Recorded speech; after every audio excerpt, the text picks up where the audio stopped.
నా పేరు బాలా త్రిపుర సుందరి. నేను ఇప్పుడు ఖాళీ కొబ్బరి చెక్కతోటి ఇడ్లీ వేస్తున్నాను. అది ఎలాగా అంటే ఫస్ట్ ఇలాగ ఖాళీ కొబ్బరి చెక్కను తీసుకోవాలి. తర్వాత ఇందులో నెయ్యి వేసుకుని ఈ చెక్కనంతకి ఇలాగా రాయాలి.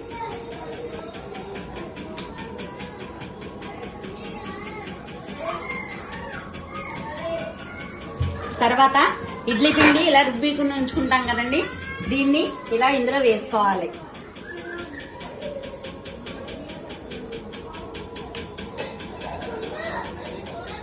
ఇలా వేసుకున్న తర్వాత ఇడ్లీ పాత్రలో నీళ్లు పోసుకుని ఇడ్లీ రేకు పెట్టి అందులో దీన్ని పెట్టాలండి.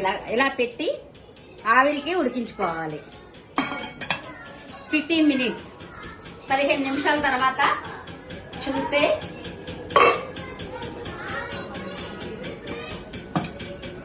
ఇడ్లీ ఇలా తయారవుద్ది. ఈ తయారైన ఇడ్లీని మనం ఇలా తీసుకోవాలండి.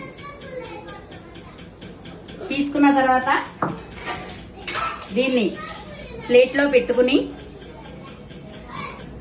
శనగపిండి చట్నీ వేసుకుని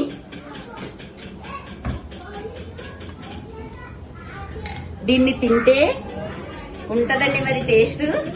అబ్బా సూపర్ అండి. నచ్చితే లైక్ చేయండి, కామెంట్ చేయండి.